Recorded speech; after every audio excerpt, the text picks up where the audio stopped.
Friends, उम्मीद करता हूँ कि आप सब सुरक्षित और स्वस्थ होंगे। आज मैं दक्ष मलिक आपको हिंदी के टॉपिक वाक्य के बारे में पढ़ाऊँगा और समझाऊँगा। अगर आपको मेरा ये वीडियो अच्छा लगे तो इस वीडियो को लाइक करना ना भूलें, साथ ही सब्सक्राइब, शेयर, कमेंट और सब्सक्राइब बटन के साथ में बेल आइकन को भी दबाएं। तो आज के टॉपिक वाक्य के बारे में अब हम पढ़ते हैं। वाक्य दो या दो से अधिक शब्दों के सार्थक समूह को वाक्य कहते हैं। जब दो या दो से अधिक शब्दों का सार्थक समूह होता है उसे हम वाक्य कहते हैं। अगर ये सार्थक समूह नहीं है, अगर ये निर्थक समूह है तो उसे हम पद कहेंगे। जैसे सीता गाती है, अगर हम कहें गाती सीता है तो यह एक वाक्य नहीं होगा, यह एक पद होगा। रमन पुस्तक पढ़ता है, अगर हम कहें पुस्तक रमन पढ़ता है तो फिर ये भी वाक्य नहीं होगा, इसे हम पद कहते हैं। उपयुक्त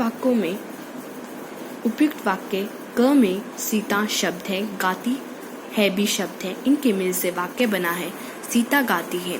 इसी प्रकार वाक्य ख में रमन पुस्तक व पढ़ता है अलग अलग शब्द है, लेकिन इनको मिला देने से वाक्य बना रमन पुस्तक पढ़ता है। वाक्य के बाद जब हम भाषा का प्रयोग करते हैं तब हमारा कोई न कोई आशय, अर्थ या प्रयोजन अवश्य होता है।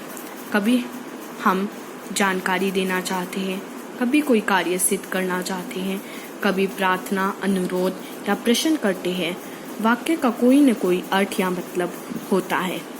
इस प्रकार अर्थ के आधार पर वाक्य के 8 भेद है। पहला है कथनात्मक अथवा विधानवाचक वाक्य, दूसरा है नकारात्मक अथवा निषेधवाचक वाक्य, तीसरा प्रश्नवाचक वाक्य, चौथा संदेहवाचक वाक्य, पांचवा संकेतवाचक वाक्य, छठा आज्ञावाचक वाक्य, सातवां इच्छावाचक वाक्य और आठवां विस्मयादिवाचक वाक्य। तो हम शुरू करते हैं अपने विधानवाचक वाक्य के साथ। जिन वाक्यों से क्रिया के करने या होने का सामान्य रूप से बोध हो वे विधानवाचक वाक्य कहते हैं। जैसे सीता पढ़ती है, सूर्य पूर्व दिशा से उदय होता है, धरती गोल है, मैं कल दिल्ली जाऊंगा। हम विधानवाचक वाक्य का अपनी आम भाषा में भी बहुत प्रयोग करते हैं। इसे हम इंग्लिश में डिक्लेरेटिव और असर्टिव सेंटेंस कहते हैं। ये एक सामान्य सेंटेंस होता है, इसमें ना तो निषेधवाचक होता कोई शब्द और न ही कोई आज्ञा दी जाती है। तो अगला हमारा है निषेधवाचक वाक्य। ऐसे वाक्य जिनमें किसी बात या कार्य के न होने या न करने का भाव प्रकट हो उन्हें निषेधवाचक वाक्य कहते हैं।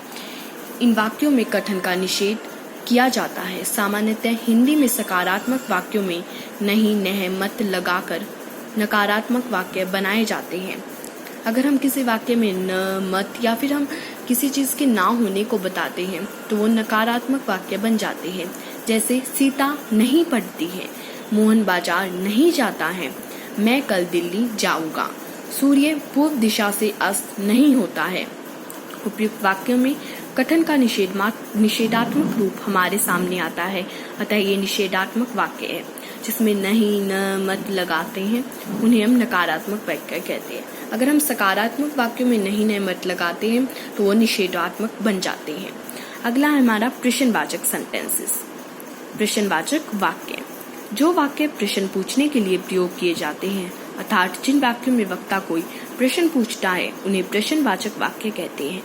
जैसे क्या तुम कल मेरे घर आओगे, आपकी मुट्ठी में क्या है, दरवाजे पर कौन खड़ा है, आपको किससे मिलना है। उपयुक्त वाक्य हमें किसी न किसी प्रकार के प्रश्न का बोध करा रही है, अतः ये प्रश्नवाचक वाक्य हैं। जो हमें प्रश्न का बोध कराते हैं, जो इससे इसका भी प्रयोग हम आम रूप में बहुत ज़्यादा करते हैं। अगर हमें किसी से प्रश्न पूछना हो तो हम प्रश्नवाचक वाक्य का ही प्रयोग करते हैं। प्रश्नवाचक वाक्य को हम इंग्लिश में बोलते हैं इंटेरोगेटिव सेंटेंसेस और निषेधात्मक को नेगेटिव सेंटेंसेस। तो आज की वीडियो में हम इतना ही। अगली वीडियो में हम अगले भेद संदेहवाचक वाक्य, संकेतवाचक वाक्य, आज्ञावाचक वाक्य, इच्छावाचक वाक्य, विस्मयादिवाचक वाक्य को पढ़ेंगे। Please like, share and comment this video. Thank you. आपका दिन मंगलमय हो।